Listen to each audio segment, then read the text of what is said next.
Hi, I'm Julie Meyer. I'm the host of Keanaissance Edition 4. We're here in Kia, Greece.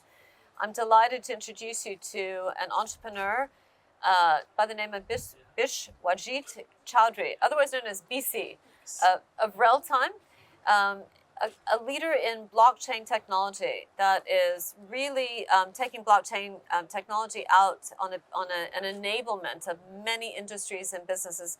BC, thank you so much for coming to Thank Kia, you. Greece. Now, you're based in Norway, Yeah. which is not necessarily known to be the center of blockchain. No. Why Norway? Norway is where our CTO is based. He started his writing his thesis in King's College London, so there is a reference back to the UK, Okay. and that's where he actually did his research on blockchain and all the challenges with the current blockchains in the industry, which are around transparency, reporting, transaction time, regulatory, not very clear on regulation side. So he ended up actually writing a thesis which won him the best thesis research award as well in the King's College, and that leads to the formation of this company. He was Norwegian, so he of course started the company in Norway.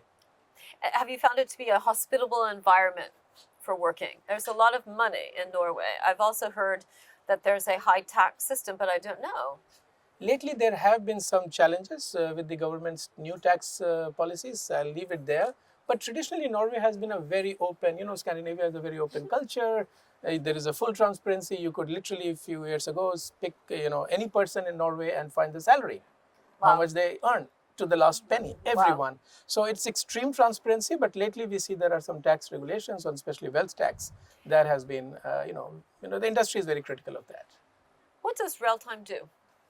So Reltime is delivering blockchain services, full stack services for enterprises, because that has been a market that has remained quite a blue ocean, the one we have in the back. It's very open because it has been very Bitcoinish or Ethereum-ish, etc., very consumer oriented. Yep. So we saw a huge opportunity to go to the large organization, help their backend, move to blockchain, not disrupting their front-end applications. And that is why we have launched more than 260 production-ready APIs, so they can seamlessly work with Web3. Wow. And also we see Web2 as the best friend of Web3. Right, right. How many clients do you currently have at scale, or that you can see that you're going to get to scale within, say, 12 months? And is that the best measure of the adoption, is clients at scale, or are you looking for, I don't know, strategic clients or size of contract? How do you look? So Julie, we actually launched the service in August, September last year, the upgraded platform, which had already gone through a lot of market validation with paid customers early in the year. And we were humbled to see lots of interest from the B2B industry. Literally every customer we have, maybe 90% are inbound. Secondly, they are large volume end How is that happening? How is that happening? That's really awesome. Well done. Well done. Thank you. And we have been doing some thought leadership opinion posts, campaigns on the LinkedIn, educational, purely educational, no pitches. Learn Web3, Web3 versus Web2. Why is Web2 very interesting? Why is Web3 very interesting? So it's not anti-Web2, but with Web2. And that makes probably large traditional customers more comfortable with Web3, or else they feel it's all about cryptos and, not, around regulation is probably a tricky thing. So they are actually quite surprised how we have mated Web2 and Web3 in a nuanced way. You mentioned that you empower businesses, but the consumer is at the whole consumerization of technology, trend and so forth. So how does the consumer fit in your view of the future? We have a very passionate vision that we want to democratize internet, even if it sounds a bit philosophical, right? Internet is not democratic. A few months ago, I wanted to transfer some funds from a bank A to bank B. I was not allowed to transfer my fund. And when I called the bank, they said, well, you own the money, but you don't control your money. I said, but what's the difference? They said, that's my risk management. That's the difference. That's fantastic. No, that's very interesting. I ended up writing it online as well, that, okay, now after 25 years in banking, I understand, or I don't understand, the difference between ownership and control. That's fabulous. This is where internet has to go. Internet by definition is not democratic. I'm not talking in terms of politicians, but in terms of technology management. With Web3, the power and the empowerment is with every individual. And over time, as financial literacy grows, digital confidence grows, we will simply have to federate internet. Are you talking about the destruction of banks? Are you just tell me if you are? No, we think that the banks have a lot of value to add because they have brand and trust to the community. We don't want to, right? In short term, no.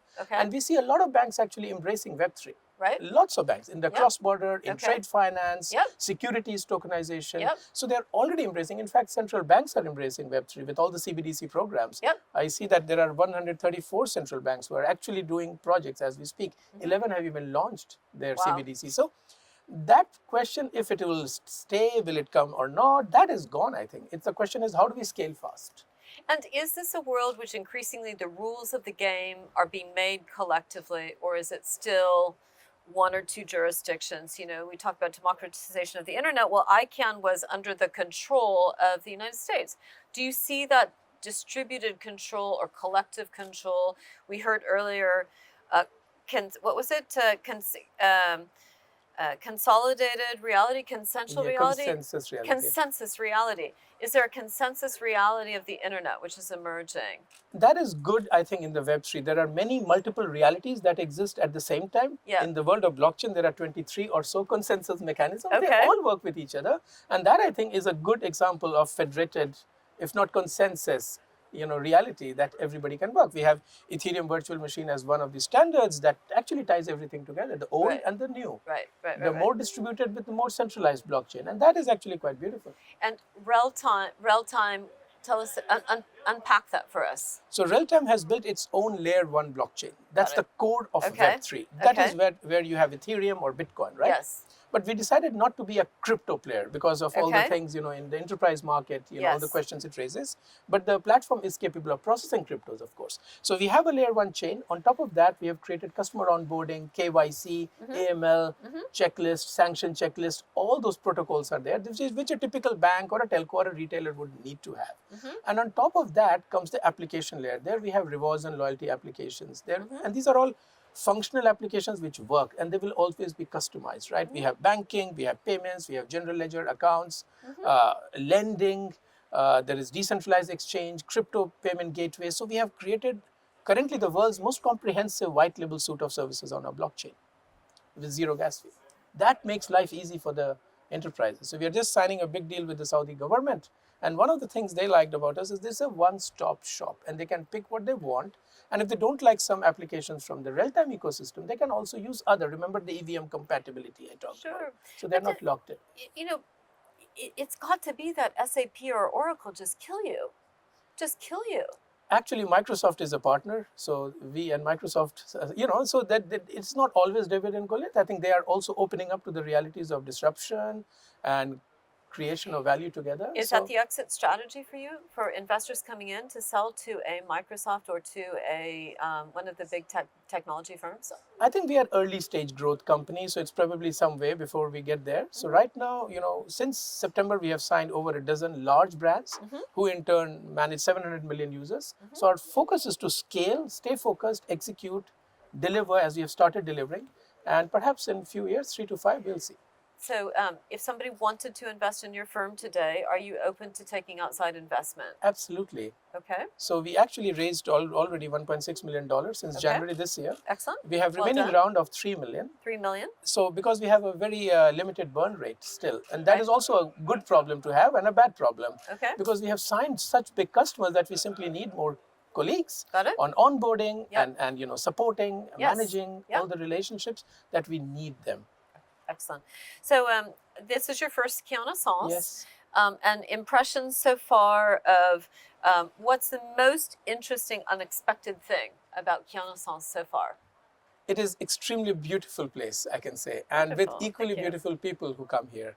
Very gentle, very generous, as you told me when we talked first. And they are so successful, and I think that's where their generosity lies. It is really touching. Thank you very much for joining us. I really appreciate your I'm looking forward to hearing your keynote. We're going to share it with our community. That brings us to the end of Keanaissance Edition 4.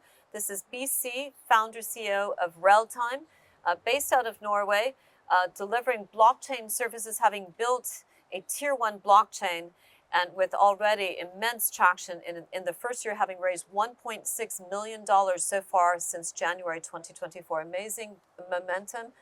Well done, my friend.